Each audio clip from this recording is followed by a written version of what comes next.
Bismillahirrahmanirrahim. Assalamualaikum warahmatullahi wabarakatuh. Alhamdulillah. Alhamdulillahilladzi ja'ala syahra Ramadan sayyidus syuhur. Wassalatu wassalamu ala sayyidina Muhammadin wa ala alihi wa ashabi sabiqina ilal khairat. Amma ba'd. Yang kita muliakan bersama, kita hormati Bapak Bupati Pindrang. Yang kami muliakan, kami hormati Bapak Wakil Bupati, Bapak Sekda, Bapak Ibu yang sempat bergabung dalam acara kita pada malam ini yang tidak sempat saya sebut satu persatu. Itu bukan berarti tidak mengurangi rasa penghormatan saya kepada Bapak Ibu sekalian. Alhamdulillah, patut kita bersyukur kehadirat Allah Subhanahu wa taala. Oleh karena tidak terasa kita telah sampai pada malam ke-25 dari bulan suci Ramadan kita tahun 1441 Hijriah 2020 ini. Selanjutnya salawat dan salam senantiasa kita kirimkan kepada junjungan kita Nabiullah Muhammad sallallahu alaihi wasallam, nabi yang hendaknya menjadi panutan kita, hendaknya menjadi idola kita, baik itu di dalam amaliyah kehidupan kita secara ukhrawi maupun kehidupan kita secara duniawi ini. Hendaknya baginda Rasulullah kita jadikan contoh teladan dalam aktivitas kehidupan kita. Bapak Bupati yang saya hormati, hadirin sekalian yang berbahagia, pada sesi kali ini insya Allah kita akan memetakan bagaimana sesungguhnya beribadah, meskipun ini konsepnya sudah beberapa narasumber yang telah menyampaikan bagaimana beribadah di musim corona atau di masa corona yang ada kita makin rasakan saat sekarang ini. Kita memang betul menyadari bahwa bulan Ramadan ini adalah bulan yang penuh dengan keberkahan. Berbagai amal ibadah yang harus kita lakukan itu dilipat gandakan oleh Allah Subhanahu wa taala pahalanya, dan bahkan Allah sendiri yang akan menentukan berapa nilai pahala yang akan diberikan kepada hambanya yang betul-betul melaksanakan serangkaian amaliyah di dalam bulan suci Ramadan ini. Kita berharap bahwa semoga amaliyah yang telah kita lakukan selama kurang lebih 24 hari yang lalu, 24 malam yang lalu, itu dapat menjadikan kita, kecerdasan spiritual kita semakin meningkat untuk menuju ke arah ketakwaan kita meskipun dalam suasana pandemi corona ini. Bapak Bupati yang saya hormati, hadirin yang berbahagia, saya mulai dengan gambaran singkat bahwa pada garis besarnya ajaran Islam ini itu pada pokoknya ada dua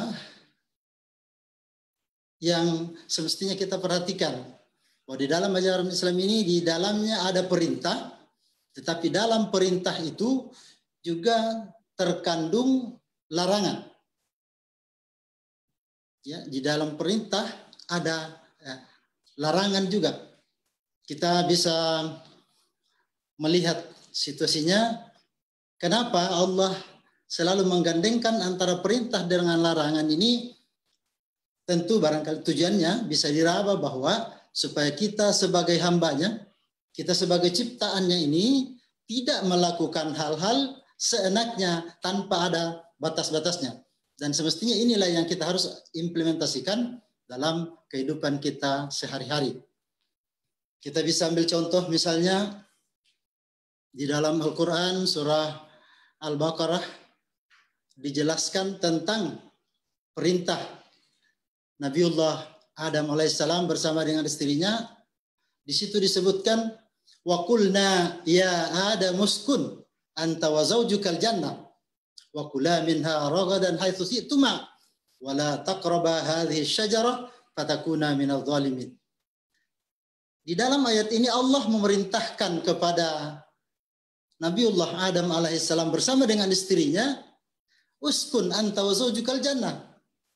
Ya Adam, masuklah, tinggallah kamu di dalam surga ini bersama dengan istrimu. Wa kula minha ragadan haitsu syi'tuma, dan makanlah buah-buahan yang ada di dalamnya yang kamu sukai. Silahkan makan buah-buahan, nikmati buah-buahan, nikmati kenikmatan yang ada di dalam surga itu sesuai dengan kehendakmu, keinginanmu. Akan tetapi ada batasnya. Wala taqraba hadhihi syajarah.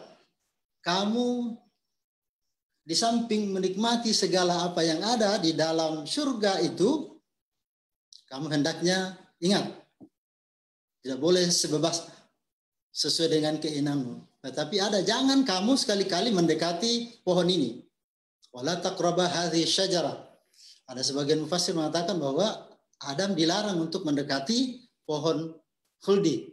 Saya tidak dalam Kasipas menjelaskan pohon apa yang dikehendaki, yang dilarang oleh Allah. Tetapi yang jelas ada perintah di dalam Al-Quran, ada larangan di dalam Al-Quran untuk tidak mendekati pohon itu. Nah, apalagi mendekati saja dilarang, entah lagi kalau mau memakan buahnya. Nah, kenapa? Karena kapan oleh Allah dijelaskan di situ, walakunanna minal zalim. Jadi ketika kamu mendekati pohon itu, dan bahkan kalau kamu sempat memakan buahnya, kamu tentu akan termasuk orang yang berlaku zalim. Arti orang yang tidak taat kepada perintah yang diperintahkan oleh Allah Subhanahu wa taala, larangan yang telah diberikan oleh Allah Subhanahu wa taala. Dari ayat ini kita bisa menarik lebih dekat dalam kehidupan nyata kita, bahwa pemerintah kita telah menyiapkan fasilitas. Misalnya jalanan sudah dibuat dengan aspal beton yang mulus. Di situ setelah jadi jalanannya, diperintahkan silahkan nikmati jalanan itu. Silahkan jalan dengan enaknya. Tetapi ingat, ada rambu-rambu lalu lintas. Ada lampu merah, jangan menerobos di situ. Kapan kamu menerobos, orang lain akan celaka atau kamu sendiri yang akan celaka. Nah, demikian sebaliknya, meskipun jalanannya mulus sudah dicor dengan baik, tetapi ingat, jangan gunakan sebagai tempat untuk balapan liar. Kenapa? Nah, karena itu akan di samping tentu akan mencelakai dirimu sendiri, bisa juga akan mengakibatkan kecelakaan untuk orang lain. Jadi ada perintah, silahkan nikmati fasilitas yang telah disiapkan oleh pemerintah, tetapi ingat, mari bersama-sama untuk merawat dan menjaganya. Bapak Bupati yang saya hormati, hadirin sekalian yang berbahagia. Nah, inilah salah satu contoh dari konsep hukum Islam yang ada. Nah, tentu tujuannya, maqasid syar'inya adalah untuk keselamatan, untuk kesejahteraan kita. Terus ada yang bertanya, Ustaz, bagaimana seandainya Nabi Adam ketika itu tidak terpengaruh oleh rayuan iblis dan tidak memakan buah yang dilarang ketika itu? Berarti itu secara otomatis kehidupan di dunia ini tidak ada, karena Nabi Adam dan istrinya tinggal menetap di dalam surga. Ya bisa jadi itu skenario yang sudah dibuat oleh Allah Subhanahu wa taala. Terus karena memang Allah Maha Kuasa menentukan segalanya, Allah mengeluarkan Nabi Adam dengan pelanggaran yang dilakukan ke bumi ini, maka disusunlah skenario. Ada skenarionya yang disebutkan di dalam bentuk Al-Quran. Tetapi ini skenario pilihan. Skenario yang ada seandainya Nabi Adam tidak melakukan pelanggaran dan tetap tinggal dalam surga, tentu ada skenario.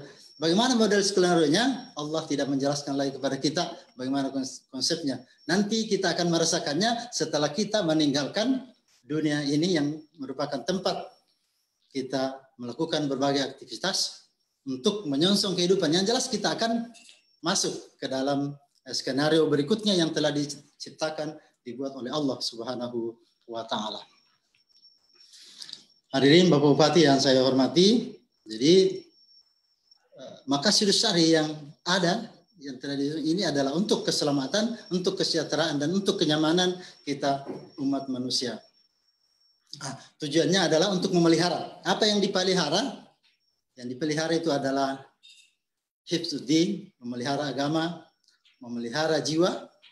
Jadi kita harus memelihara agama ini, maksudnya kita betul-betul harus, Allah memerintahkan kepada kita, wa'budullah wa la tusyriku bihi syai'a. Sembahlah Allah dan jangan kamu mempersekutukannya dengan sesuatu. Ini salah satu upaya untuk memelihara agama. Kemudian kalau memelihara jiwa, ya tentu kita dipersilakan untuk memperbaiki dengan berzikir kepada Allah Subhanahu wa Ta'ala supaya otak kita, kecerdasan kita semakin bagus. Tetapi ada larangannya, kita jangan mengkonsumsi minuman-minuman keras yang kemungkinannya akan merusak dan mencederai otak yang harusnya dipelihara untuk memikirkan hal-hal untuk kemaslahatan kita semua. Kemudian yang terpenting di sini adalah ada juga tentang memelihara keturunan.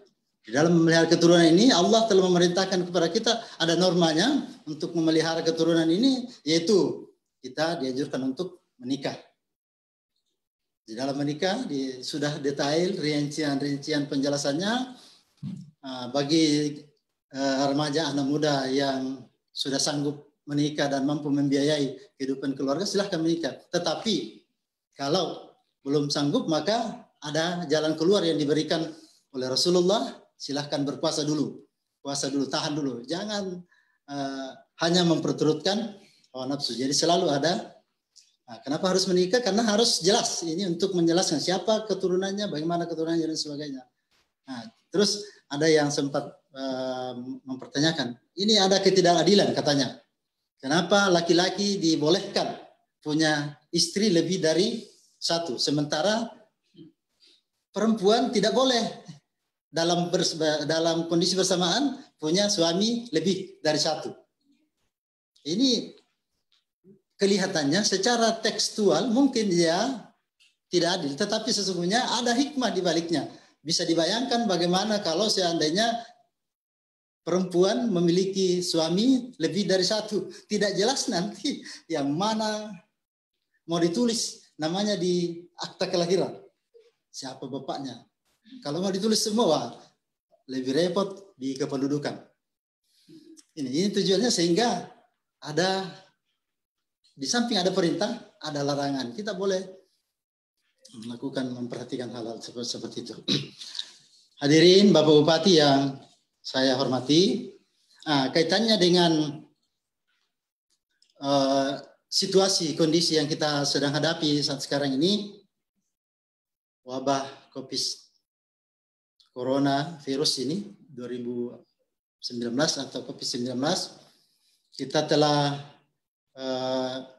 menyaksikan, memahami semua bahwa pemerintah kita telah dengan bersusah payah senantiasa memberikan himbauan kepada kita untuk senantiasa berusaha melakukan hal-hal yang dapat menyebabkan kita bisa selamat dari penularan virus itu. Kemudian dari kesehatan juga telah berusaha semaksimal mungkin untuk memberikan untuk melakukan kajian-kajian bagaimana supaya virus corona ini tidak tertular dengan, tidak merugikan kita, tidak mencederai kita. Ditambah dengan ada dukungan dari fatwa Majelis Ulama yang semuanya antara pemerintah, kesehatan dan Majelis Ulama sudah sangat sepakat melarang kita untuk kumpul lebih banyak. Ini tujuannya adalah sebagai ikhtiari kita, usaha kita bersama untuk bisa terbebas dari wabah atau musibah virus corona ini. Cuman masih sangat disayangkan, ya. Sangat disayangkan masih ada segelintir di antara kita yang tidak mau menerima kondisi seperti ini, seakan-akan tidak setuju dengan apa yang dilakukan oleh baik itu pemerintah, kesehatan, dan majelis ulama. Kita lihat dilarang berkumpul. Untuk berkumpul ini mereka menganggap bahwa tidak apa-apa, kita beribadah, kita laksanakan saya sholat berjamaah di masjid. Akhirnya mereka melaksanakan sholat berjamaah dengan sembunyi-sembunyi. Dia matikan lampunya di masjid. Akhirnya sholatnya juga tidak tenang. Padahal yang kita kehendaki ketika kita melaksanakan sholat, kita harus betul-betul menikmati ibadah kita itu. Karena kita berusaha untuk senantiasa mendekatkan diri kita kepada Allah Subhanahu wa Ta'ala. Tetapi kalau kita melaksanakan ibadah, terus kita juga was-was, tentu kehusyuan yang kita usahakan itu tidak akan mungkin kita tercapai. Kita khawatir jangan sampai ini yang dikenal oleh firman Allah, fawailul lil musallin. Celaka orang yang sholat. Kenapa dia celaka? Karena dia sholatnya sembunyi-sembunyi, takut kalau ada sirene, jangan sampai itu petugas keamanan yang datang, petugas kesehatan yang datang. Ini berarti memungkinkan untuk dia bisa khusyuk, tidak bisa ditemukan. Nah, padahal di dalam hal pelaksanaan ibadah ini, hukum Islam ini tidak hitam putih, tidak selamanya hitam putih. Artinya kalau dia begini harus begini, tidak selamanya. Meskipun ada beberapa ketentuan yang memang kalau dikatakan haram, halal, haram. Tetapi ini hukum Islam kita ini, hukum kita ini, ajaran Islam kita ini itu sangat elastis, sangat sesuai dengan kondisi dan kehidupan kita. Kita bisa melihat dalam beberapa hadis, dan saya kira ini umum saja sudah sering sekali kita lihat, Rasulullah sendiri melarang sahabat-sahabatnya kaum muslimin yang ada di tanah Arab ketika hujan deras turun yang mengakibatkan dia basah, mereka melarang untuk sholat Jumat di masjid, sholat berjamaah di masjid. Apalagi kita ini kan hanya sekedar virus tidak ketahuan. Iya, tapi itu sangat berbahaya. Sangat berbahaya, dan itu sudah dibuktikan, sudah banyak contoh kasus yang korban seperti itu.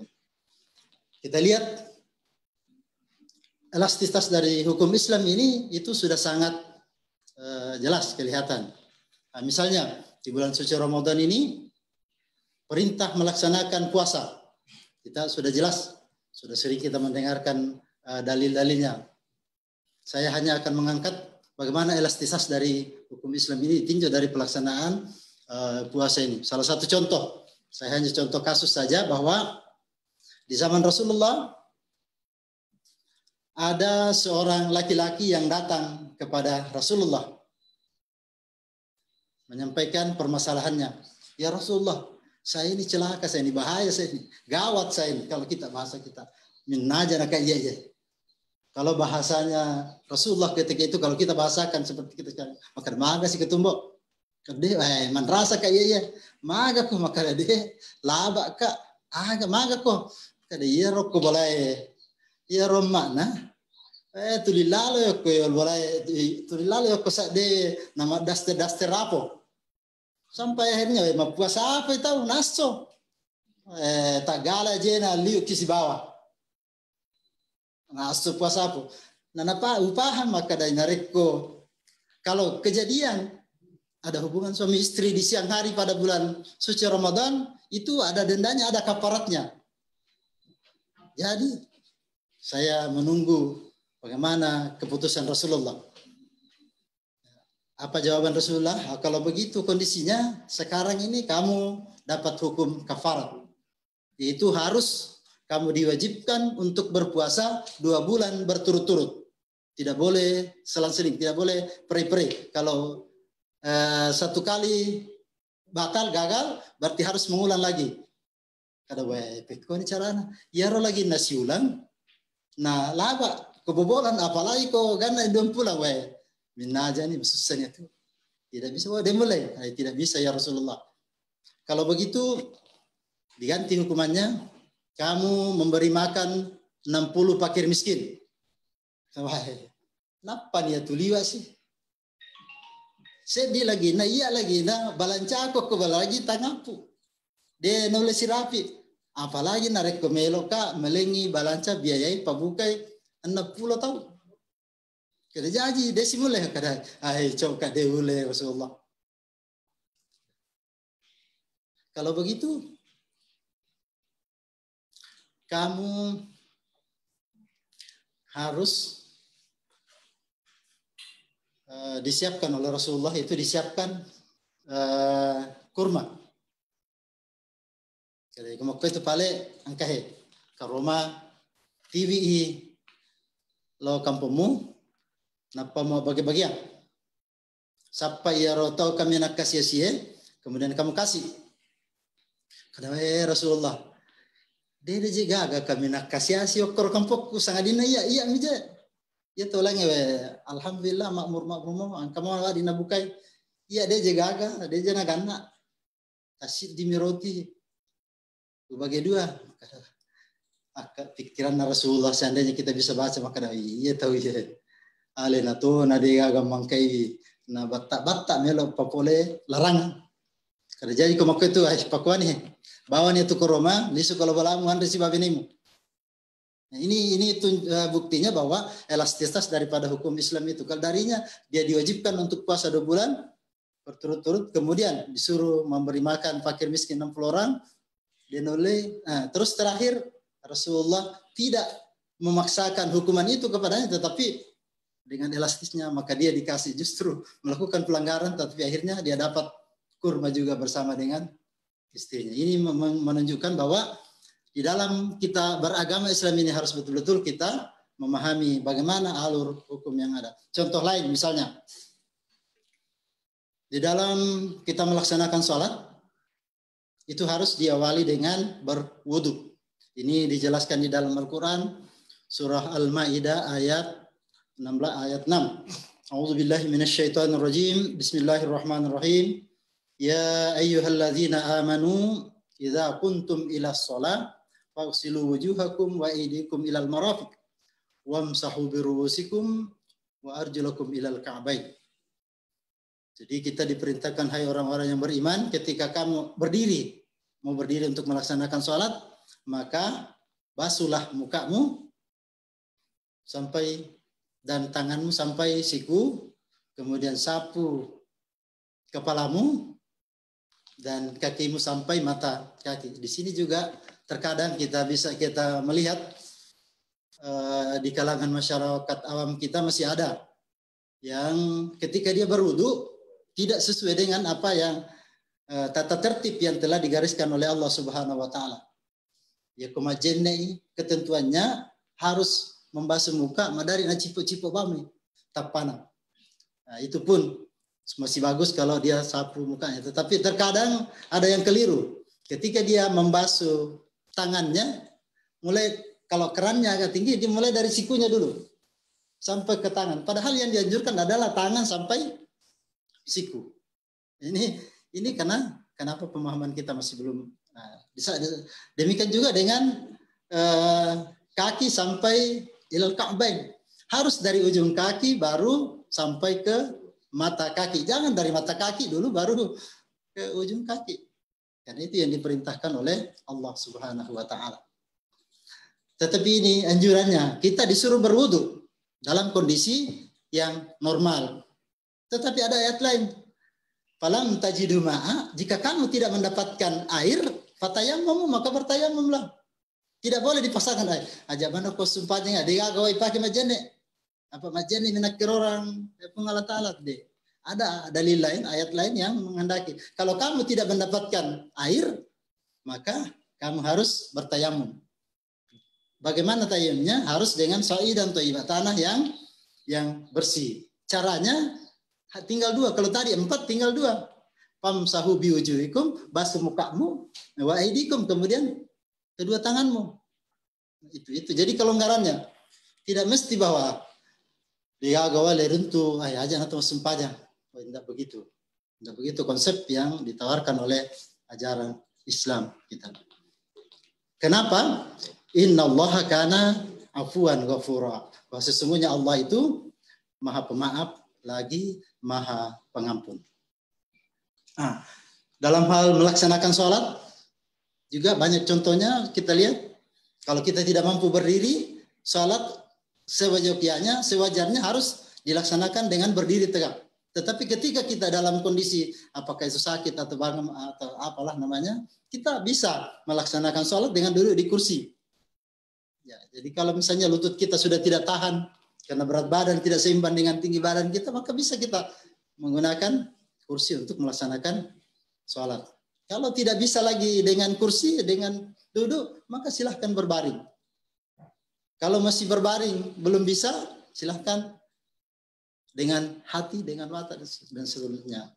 Toh kalau seluruhnya sudah tidak bisa, ya tidak usah kita sholat.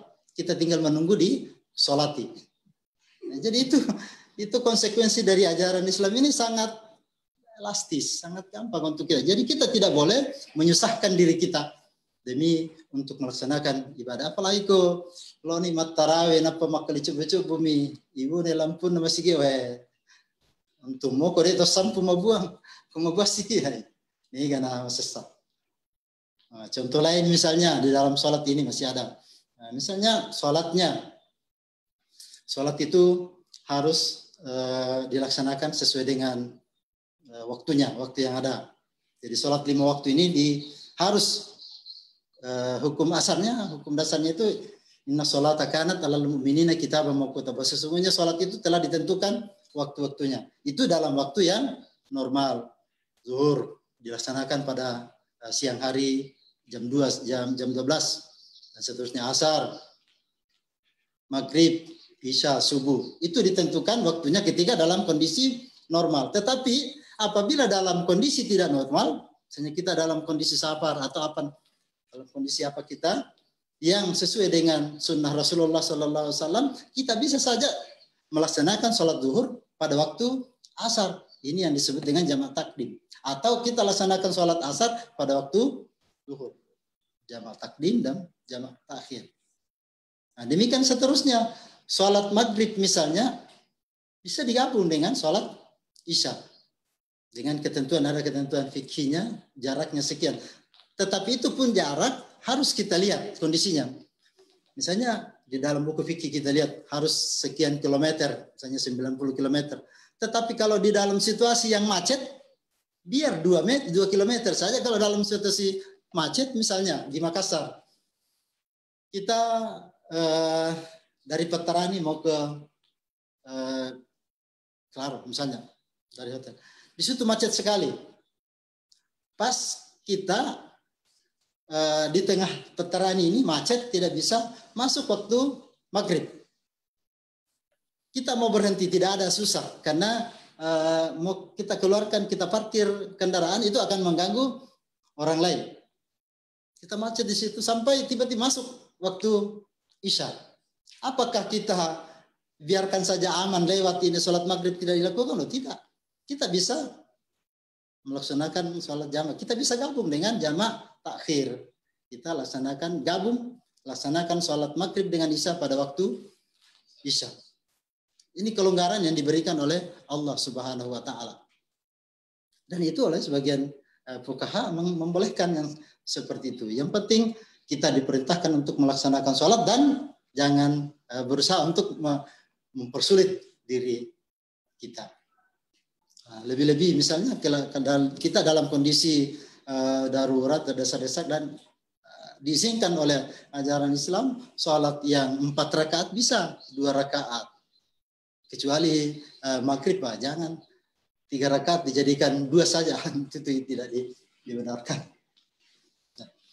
Bapak Ibu yang saya hormati, Bapak Bupati yang berbahagia,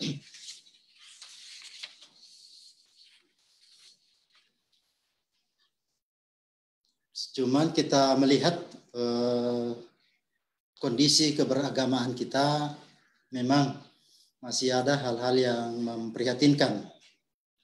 Saya sebelum Ramadan, ini ada beberapa ibu-ibu yang bertanya, Pak Haji, bagaimana nanti ini tarwih di masjid atau bagaimana? Saya katakan bahwa kalau kita mau mengikuti anjuran pemerintah, fatwa Majelis Ulama, maka sebaiknya kita sholat tarwih di rumah saja. Apa alasan mereka peko ni caranya aja, nah dia neris saja. Bapak na tas sawala tuh, igorai pino sempajang, kuma sempajang paling. Sehingga kalau mau jadi imam tarwiyah, namukul detonak kata, apalagi kok tanyana kul meli baca. Nah, jadi memang, jadi dilema buat kita, dan ini menurut saya inilah tantangan untuk kita para ustaz, para ulama, bagaimana sesungguhnya mendata, memverifikasi kemampuan beragama, kemampuan ilmiah yang beragama yang dimiliki oleh umat kita, sehingga kita tahu. Jadi materi-materi dakwah kita harus betul-betul ini, di tahun inilah kita bisa mengevaluasi bagaimana materi dakwah yang kita sampaikan selama ini, apa cocok dengan kondisi jamaah tabligh yang meriah, tetapi ternyata melaksanakan sholat secara perorangan saja umat kita masih ada yang terbatas untuk memahami bagaimana kaifiat sholat yang ada. Bapak Bupati, hadirin yang saya hormati, saya kira ini yang dapat saya sampaikan sebagai pengantar awal. Mudah-mudahan kita dalam diskusinya, ya kalau ada materi diskusinya, saya bisa jawab, saya akan jawab. Kalau tidak, ya kita diskusikan di tempat-tempat yang lain. Saya akan tutup dengan sebuah kondisi bahwa kelihatannya selama ini sudah 24 Ramadan kita lewati, budaya sholat tarawih kita di masjid memang terbatas, tetapi ada budaya yang ditinggalkan. Budaya apa itu? Adalah memberi sumbangan ke masjid, menyumbang ke masjid.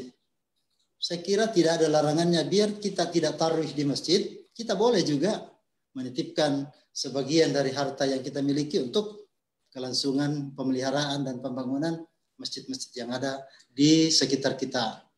Contohnya misalnya bagi warga, bagi jamaah yang sering sholat tarawih tahun-tahun sebelumnya, tarawih di Masjid Agung, saya kira tidak ada salahnya masukkan celengan di Masjid Agung, meskipun tidak ada orang tidak datang sholat tarawih, tidak apa-apa, untuk kelangsungan pemeliharaan masjid kita ini. Ini yang saya lihat. Untuk kepekaan sosial kita, alhamdulillah kita melihat sudah mulai sangat bagus. Nah, tetapi ini masih sangat perlu untuk kita tingkatkan. Apa yang harus kita persiapkan, kita hadapi di dalam kegiatan pelaksanaan amaliyah ibadah kita ke depannya ini, di dalam menghadapi virus corona yang ada ini, yang belum jelas kapan berakhirnya dan bagaimana. Saya coba sebuah kisah, sebuah cerita terjadi pada beberapa saat yang lalu, masa yang lalu, bahwa ada seorang waliullah yang memiliki kemampuan mukasyafah, bisa melihat hal-hal yang tidak terlihat oleh kasat mata. Sang waliullah ini ketemu dengan virus wabah di tengah jalan. Ditanya, terus mau kemana? Sang virus mengatakan bahwa saya diperintahkan oleh Allah ke Damaskus. Berapa lama? Saya di sana selama 2 tahun. Korbannya kira-kira berapa? Sesuai dengan catatan, korbannya ada 1.000 orang. Jadi itu. Kemudian setelah 2 tahun ketemu lagi. Terus gimana keadaan? Alhamdulillah, tugas selesai. Jadi korban berapa? Korbannya ada 5.000. Oh, kenapa melebihi batas? Padahal targetnya kan hanya 1.000. Virus mengatakan target saya memang 1.000. Tetapi yang 4.000 itu bukan target saya. Dia korban juga hanya karena takut, cemas, takut melihat orang di sampingnya meninggal, akhirnya meninggal juga. Jadi ternyata virus corona yang kita hadapi sekarang ini, kita memang perlu mengikuti anjuran pemerintah, anjuran kesehatan untuk senantiasa memelihara kebersihan, pakai masker, jaga jarak dan sebagainya. Tetapi kita juga hendaknya senantiasa menguatkan hati kita untuk senantiasa bertawakal, menyerahkan diri kepada Allah Subhanahu wa taala. Kita minta pertolongan Allah.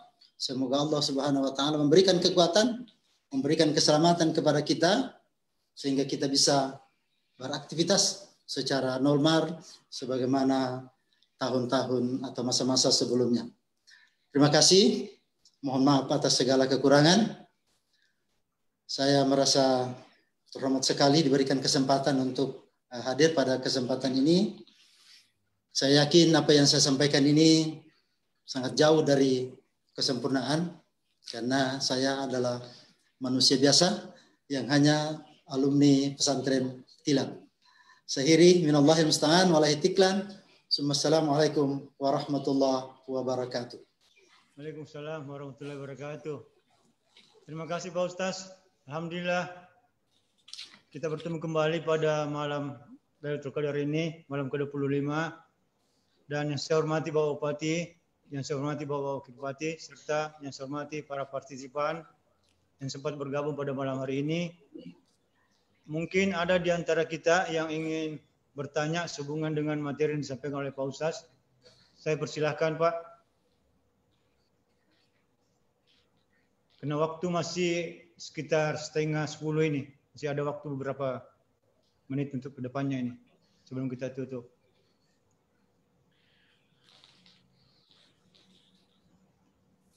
Sambil menunggu pertanyaan Pak Ustaz, ini sedikit ada yang mengganjal tadi mengenai Nabi Adam. Seandainya tidak ada godaan iblis di dalam surga, mungkin ada skenario lain. Tapi saya teringat ini, saya baca ayat itu Pak, bahwa ini ja'ilun fil ardi khalifah. Berarti konsepnya memang dari awal itu memang sudah disetting untuk ke dunia. Bagaimana ini Pak Ustaz, menurut Pak Ustaz ini? Terima kasih. Oh, iya. Ya, jadi betul sekali, terima kasih sekali Pak Sekda sempat betul-betul menyimak. Saya yakin bahwa betul-betul menyimak apa yang saya sampaikan, bahwa memang di dalam Al-Quran surah Al-Baqarah itu disebutkan bahwa wa qala rabbuka lil malaikati inni ja'ilun fil ardi khalifah qalu ataj'alu fiha man yufsidu fiha wa yasfiku dima wa nahnu nusabbihu bihamdika wa nuqaddisu lak qala inni a'lamu ma la ta'lamun. Di situ disebutkan bahwa kita sebagai turunan atau Nabi Adam ketika itu sebelum diciptakan memang sudah ada informasi sampai ke malaikat bahwa Allah akan menciptakan sosok makhluk yang nantinya akan mendiami bumi ini sebagai khalifah di muka bumi. Nah, pada kesempatan itu sang malaikat protes karena memang sudah tahu gambaran, sudah mampu menerawang gambaran-gambarannya bahwa yang nanti makhluk yang akan diciptakan oleh Allah ini itu dia akan melakukan perbuatan kerusakan, pertumpahan darah di muka bumi ini. Ya, kaitannya dengan saya katakan bahwa skenario yang telah disusun oleh Allah Subhanahu wa taala itu kan memang Allah maha mengetahui segala sesuatu, tetapi ini diumpamakan seandainya Allah memang telah memberikan alternatif skenario opsi bahwa ketika kondisinya seperti ini maka Allah menyiapkan bumi untuk ditempati, tetapi di dalamnya tentu selalu diikuti dengan perintah, tetapi selalu juga melekat ada beberapa larangannya. Kalau seandainya Allah Subhanahu wa taala membiarkan Nabi Adam tetap tinggal di surga, maka tentu skenario ketentuan Allah yang lain akan berubah tidak seperti apa yang ada sekarang ini. Saya kira itu yang saya bisa sampaikan Pak. Iya, terima kasih Pak Ustaz. Mungkin ada. Assalamualaikum warahmatullahi wabarakatuh. Waalaikumsalam. Silakan ya. Pak Ustaz. Ya, makasih Pak Sekda. Yang terhormat Bapak Bupati, terima kasih atas kesempatan yang diberikan. Alhamdulillah saya selalu mengikuti kegiatan kita di sini. Ada sedikit yang ingin saya tanyakan ini. Pertanyaan ini sebenarnya juga ditujukan kepada saya, tapi saya kurang mampu menjawabnya, Pak Ustaz. Ada teman dulu yang pernah tanya. Di kesempatan ini saya tanyakan. Kan sekarang ini karena rata-rata orang tarawih di rumahnya. Nah, sehingga ada teman saya yang kurang lancar lah kira-kira kalau memimpin salat tarawih di hadapan anak-anaknya. Tetapi ada anaknya yang pesantren, cuma belum cukup umur, begitu. Nah, dia bertanya mana yang lebih afdal. Anak saya memimpin tapi belum cukup umurnya, atau saya memimpin tapi saya tidak terlalu lancar. Mana yang lebih afdal kira-kira Ustaz? Itu yang pertama. Yang kedua, ini tentang zakat. Apalagi sekarang ini saat-saatnya kita bayar zakat. Ada juga orang berpendapat kalau kita mengeluarkan zakat, bagusnya kita langsung ke orang, punya ke orangnya. Ada juga bilang melalui amil zakat lah atau bas dan sebagainya. Nah, kira-kira mana juga yang lebih afdal itu Ustaz? Kita langsung ke orang yang mungkin kurang mampu, atau ke pengurus atau pengelola zakat itu. Saya kira itu. Terima kasih banyak Ustaz. Assalamualaikum warahmatullahi wabarakatuh. Waalaikumsalam. Ya, silakan Pak Ustaz. Ya, terima kasih. Ya, pertanyaannya sangat bagus. Jadi ini harus sebenarnya perlu pengkajian. Yang mana yang lebih afdal? Kalau kita bicara soal afdal dan tidak afdalnya, wallahu a'lam, semestinya wallahu a'lam bisawab, ya itu. Tetapi kalau kita lihat kondisinya, memang di zaman Rasulullah, istri Rasulullah pernah memberikan kesempatan kepada anak kecil untuk menjadi imam untuk salat itu. Tetapi ini sesungguhnya saya tidak akan menjawab detailnya, tetapi harusnya menjadi tantangan motivasi untuk sang bapak. Ya, harusnya menjadi motivasi. Jangan bapaknya yang harus mencontoh kepada anaknya, sebaiknya sebisa mungkin kita seperti itu. Jadi diusahakanlah bagaimana kita harus menjadi pemimpin di dalam rumah tangga itu. Jadi kalau kita hari ini belum lancar, usahakan kalau perlu bawa ke ustaz yang bisa menuntun kita untuk lebih memperlancar bacaan-bacaan kita. Kita tidak boleh suruhannya anak karena orang yang memimpin sholat dia ada kriterianya, harus balik, mumayyiz dan seterusnya. Tetapi kalau dalam kondisi darurat lagi, saya kira hukum afdal dan tidaknya wallahu a'lam bishawab menurut saya, ya. Jadi kalau saya harus dijadikan motivasi, tidak ini hendaknya sang bapak harus berusaha, kalau perlu tidak usah tidur dulu, latihan terus supaya lebih lancar dan harus berani tampil di depan. Nah, ini bapak melihat. Karena kapan tidak seperti itu, bagaimana mau mengarahkan anak menjadi lebih baik? Ambo hari lagi aja itu dah dia nak kata bacaan, coba kita alena sila das surki padahal alena dia apa diceni. Itu kalau saya. Kemudian yang kedua tentang zakat ini, memang ada. Jadi ini ada yang mengatakan lebih afdal, itu lebih bagus kalau kita mengeluarkan zakat ini langsung kepada person. Nah, cuman yang menjadi masalah terkadang tidak semua kemampuan orang yang menerima zakat itu bisa mendoakan kita. Kita berharap bahwa di dalam mengeluarkan zakat ada ijab kabulnya. Siapa tahu yang kita mau kasih itu nanti nalabami na perikantungi namo bismillah na terima kasih nadeto. Padahal kita berharap bahwa setelah kita saya serahkan zakat saya untuk dimanfaatkan sebagaimana mestinya, harus dia terima dengan menyandarkan bahwa ya Allah, terimalah zakat fitrahnya ini. Jadi semestinya itu ketika kita menerima zakat fitrah, bukan saya terima zakat fitrahnya sebulan, tetapi dalam hati kita ya Allah, terimalah zakat fitrahnya si fulan binti fulan. Bukan kita yang terima, tetapi kita serahkan kepada Allah untuk menerima zakat fitrah itu. Ini yang harus. Jadi kita kemudian harus didoakan. Meskipun ada yang mengatakan tidak perlu didoakan karena tugas kita sudah selesai mengeluarkan. Tetapi ketentuannya bahwa harus doa untuk menghantar kita. Meskipun kita tahu bahwa tanpa doa pun Allah, kita sudah tahu Allah maha mengetahui, Allah maha menerima segalanya, tetapi harus ada. Jadi sebaiknya, apalagi kita dikasih peluang, kalau memang susah, perorangan tidak bisa sesuai dengan ketentuannya, ada amil zakat yang lebih profesional, kita tidak ragukan lagi. Jadi kita kasih saja, bisa kita kasih amil zakat untuk dikelola. Nanti kita kasih tahu, saya mau kasih langsung ini setelah diterima oleh amil zakat ini. Saya kira tidak ada masalah. Kasih. Ya, terima kasih Pak Ustaz. Mungkin ada yang lain lagi. Silakan Pak, partisipan. Bu, silakan mengenal pertanyaannya lagi. Ya. Ya, silakan Pak Idris. Ya, Bapak dah. Terima kasih. Assalamualaikum warahmatullahi wabarakatuh. Waalaikumsalam warahmatullahi wabarakatuh. Yang terhormat Bapak Bupati Pindrang, Bapak Wakil Bupati Pindrang yang kami hormati, Pak Sekda yang kami hormati, Pak Ustaz yang kami muliakan, serta para peserta Pitkon ini yang sama kami hormati. Ini Pak Ustaz yang kami ingin diperjelas terkait dengan sholat jamak, ya, salat yang digabung. Ya.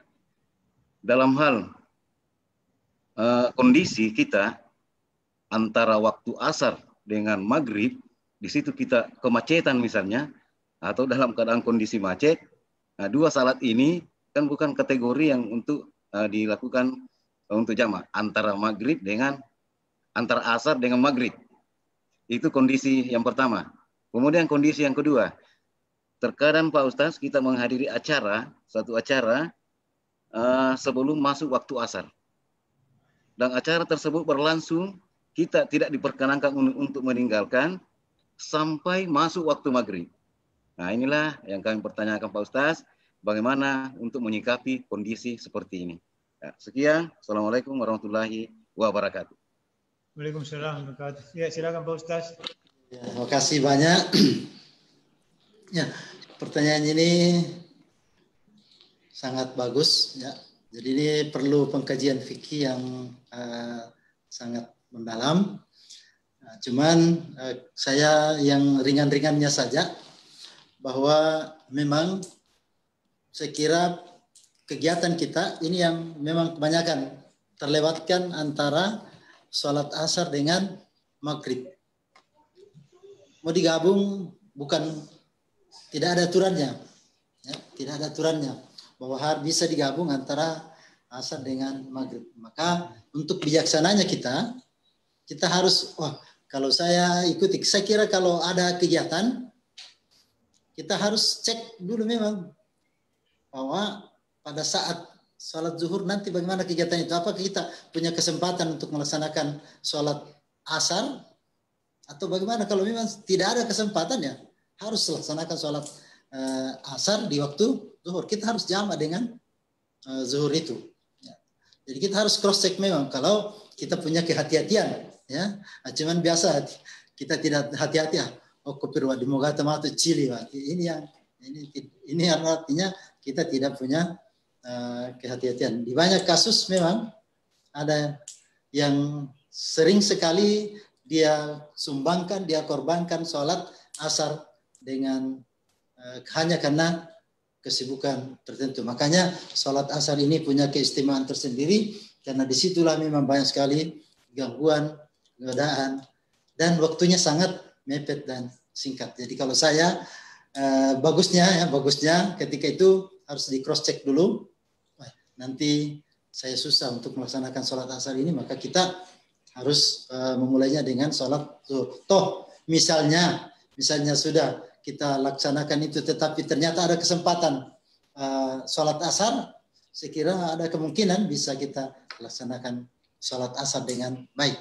Tetapi untuk berjaga-jaga, ya, kita bisa melaksanakan sholat jamak antara zuhur dengan asar. Saya kira itu dari saya. Dan ini tentu perlu pengembangan pendekatan fikih yang lebih matang lagi. Terima kasih. Ya, terima kasih Pak Ustaz. Mungkin juga kedepannya ini sebelum orang dinikahkan disuruh memang ini menghafal lah dari Al-Duha sampai An-Nas. Betul. Di kepala keluarga Pak Ustaz. Iya, betul. Persyaratan itu. Jadi kalau memang dapat lagi diuji terus belum hafal, terus ulangi, dipenting. Iya, betul sekali. Jadi makanya tadi saya katakan Pak Sedia, mohon maaf bahwa ini tantangan buat kita para ustaz karena kecolongan kita pada evaluasi Allah ini. Ini menurut saya ini tahun Allah mengevaluasi para ustaz, para mubalik bagaimana kesiapannya. Ternyata banyak kepala rumah tangga, ada beberapa kepala rumah tangga yang tidak lolos dalam ujian ini. Siapa yang kurang agresif di sini adalah kita para mubalik, para ustaz yang ternyata materi dakwahnya harus dimulai dengan bagaimana memimpin sholat jamaah di rumah supaya kalau datang permasalahan seperti ini tidak ada masalah. Ya, tidak ada masalah, bahkan lebih saya pribadi alhamdulillah justru lebih nyaman rasanya tinggal sholat jamaah di rumah, jamaah juga di kamar cule-cule. Saya bebas menentukan berapa ayat yang saya baca. Kalau ada jemaah yang memprotes, tidak dikasih sahur nanti kalau ada yang mau keluar dari ketentuan. Makasih, ini saya mohon maaf Pak Sekda. Iya. Sebelum kita tutup, mungkin ada apa? Kami persilakan Bapak Bupati untuk memberikan arahan kepada kita semua. Silakan Pak Bupati. Terima kasih. Bismillahirrahmanirrahim. Assalamualaikum warahmatullahi wabarakatuh. Alhamdulillah wa syukralillah wala haula wala quwata illa billah waliyul alim. Yang kami hormati Pak Wakil Bupati, Pak Sekda, Pak Ustaz, dan seluruh jamaah kaum muslimin muslimat yang sempat hadir di kegiatan ini. Puji syukur kita panjatkan kehadirat Allah Subhanahu wa taala, Tuhan yang Maha Kuasa, karena atas limpahan rahmat-Nya sehingga kita masih diberi nikmat kesempatan, kesehatan, terutama keimanan.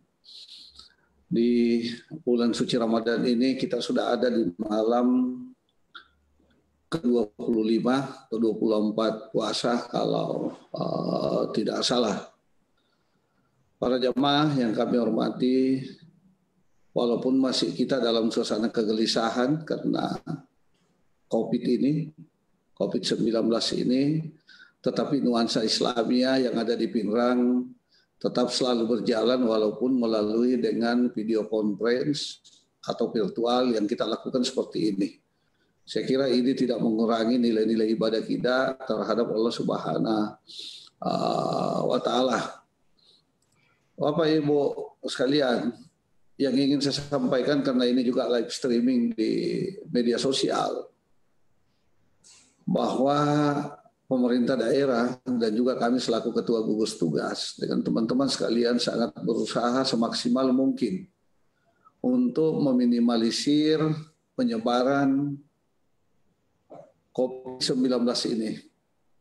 Awalnya kami berpikir bahwa insya Allah akhir Mei ini kira-kira Pinrang sudah bisa zero. Tetapi ya apa boleh dikata, takdir berkata lain, kehendak Allah Subhanahu wa taala masih lain. Ternyata kita malah bertambah lagi 1. Dulunya dari 5, sekarang sudah menjadi 6. Padahal kemarin itu sisa 1 yang positif dari 5 yang positif. 4 yang sudah sehat. Tapi semalam ada tambahan lagi 1.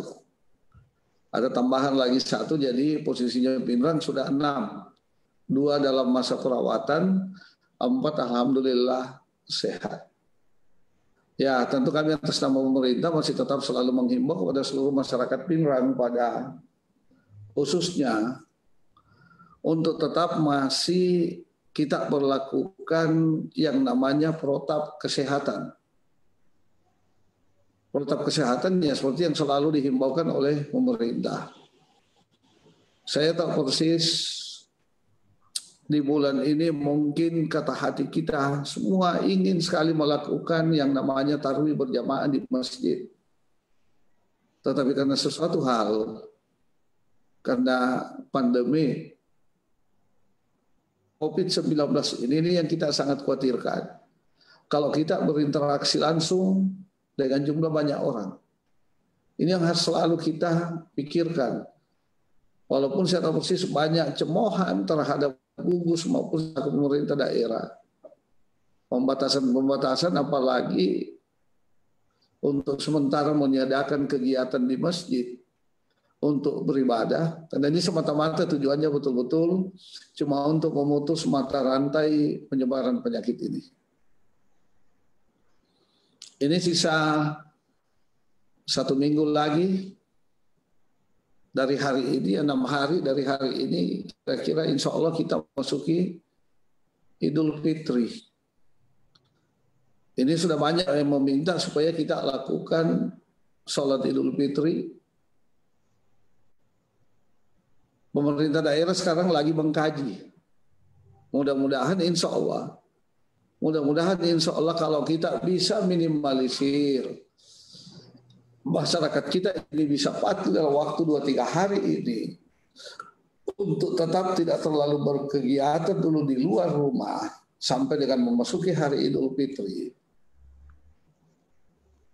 Ya kemungkinan insya Allah kita buka untuk Idul Fitri berjamaah masing-masing di masjid.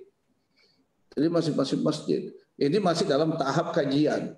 Kami sudah rapatkan dengan Ketua MUI, gugus tugas, Pak Wakil Bupati, Pak Sekda dengan beberapa tokoh agama. Dengan pertimbangan yang sangat matang. Ini kami masih kaji.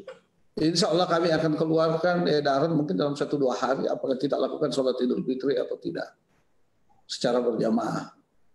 Tetapi saya minta tolong kepada seluruh masyarakat, tolonglah dalam waktu 3-4 hari ini untuk tetap dulu jangan terlalu berkegiatan di luar kalau tidak ada hal-hal yang sangat penting. Kalau toh nantinya pemerintah atau gugus tugas memberikan izin untuk melakukan salat Idul Fitri di setiap masjid, saya kira tentunya dengan protap kesehatan yang berlaku.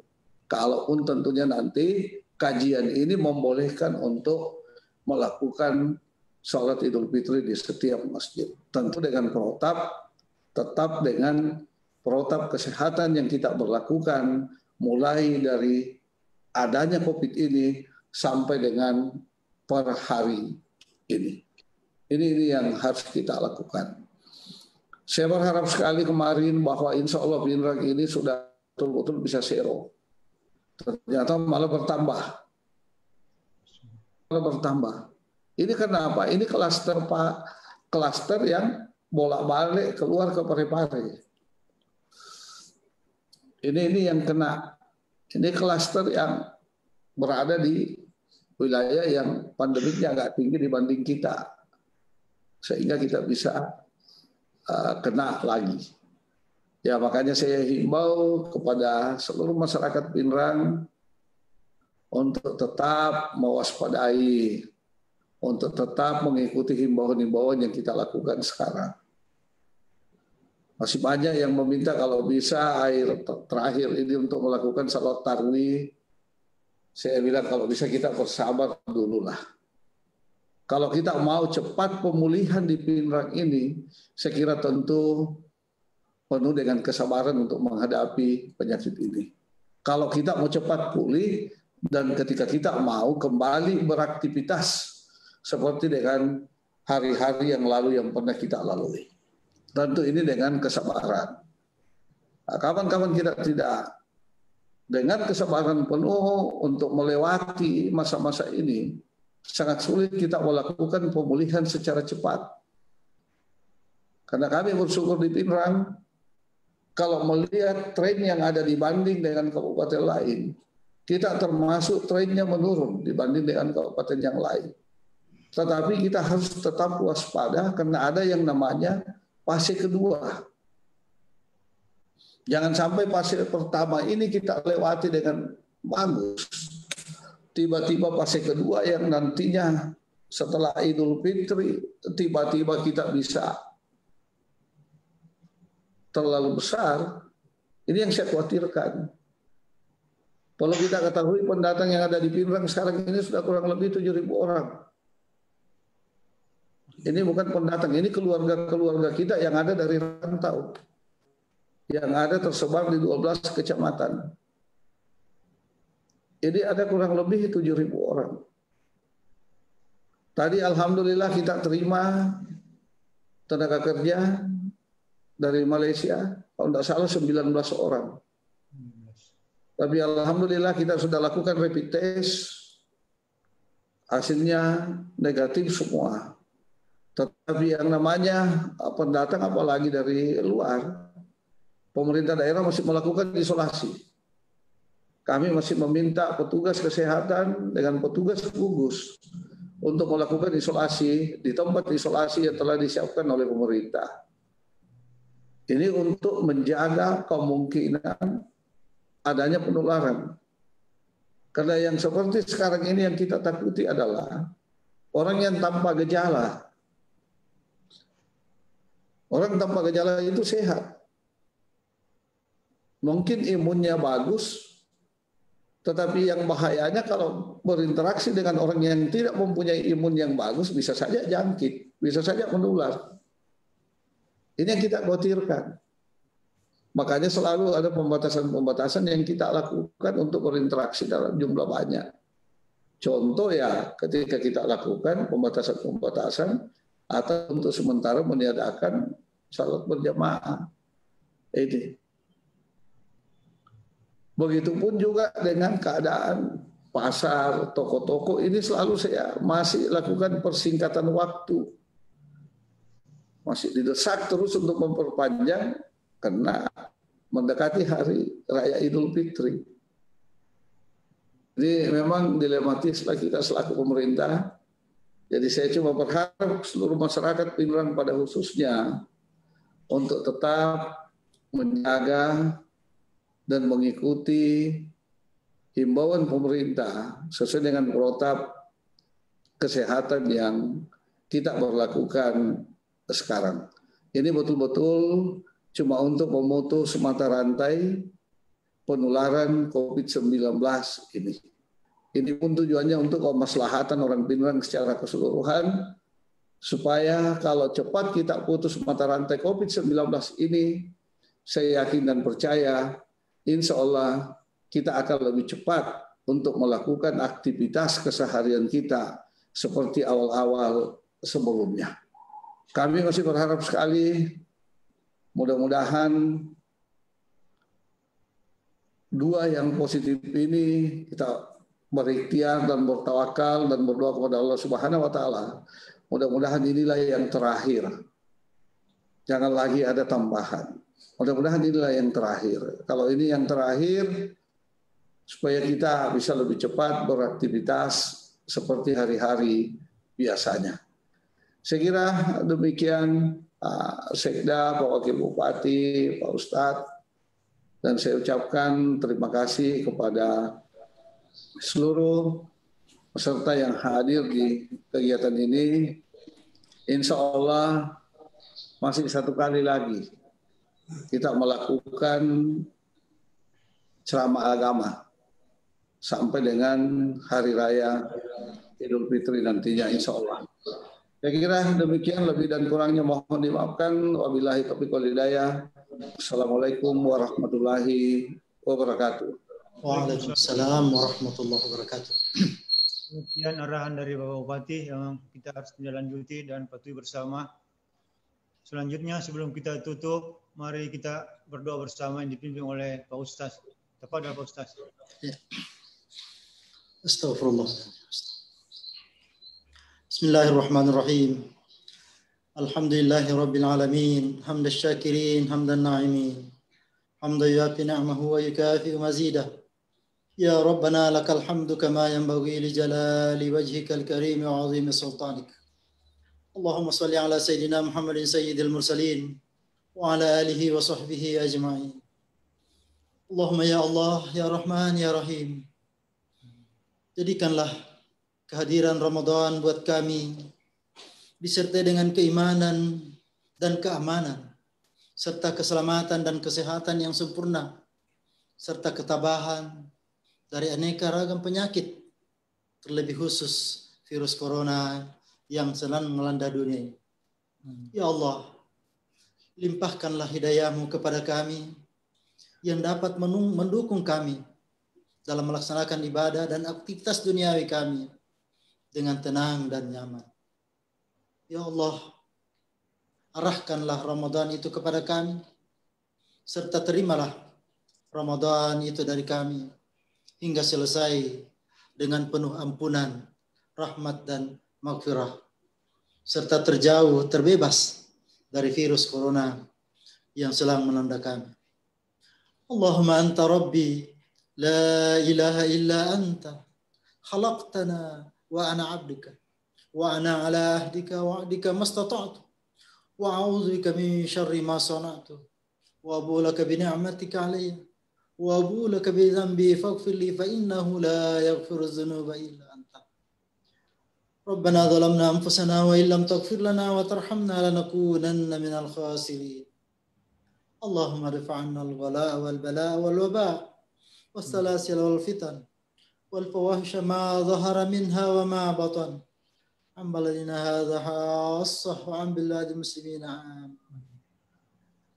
Allahumma ja'al bilada Indonesia wa khas wa aminatan mutmainnah.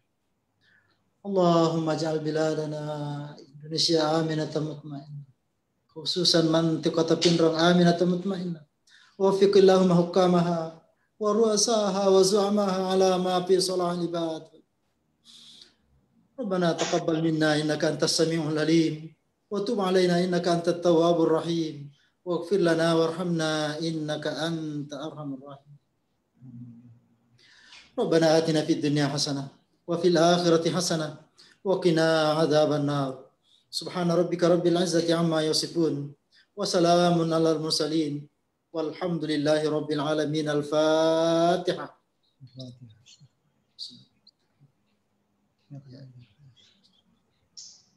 دعواهم فيها سبحانك اللهم وتحية فيها سلام وآخر دعوانا أن الحمد لله رب العالمين. Demikian seluruh rangkaian acara kita pada malam ini.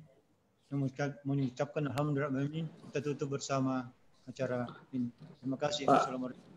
Sekda Abe, sebelum tutup, kemungkinan ada tambahan ceramah satu lagi. Jadi kira-kira mungkin kita bisa double malam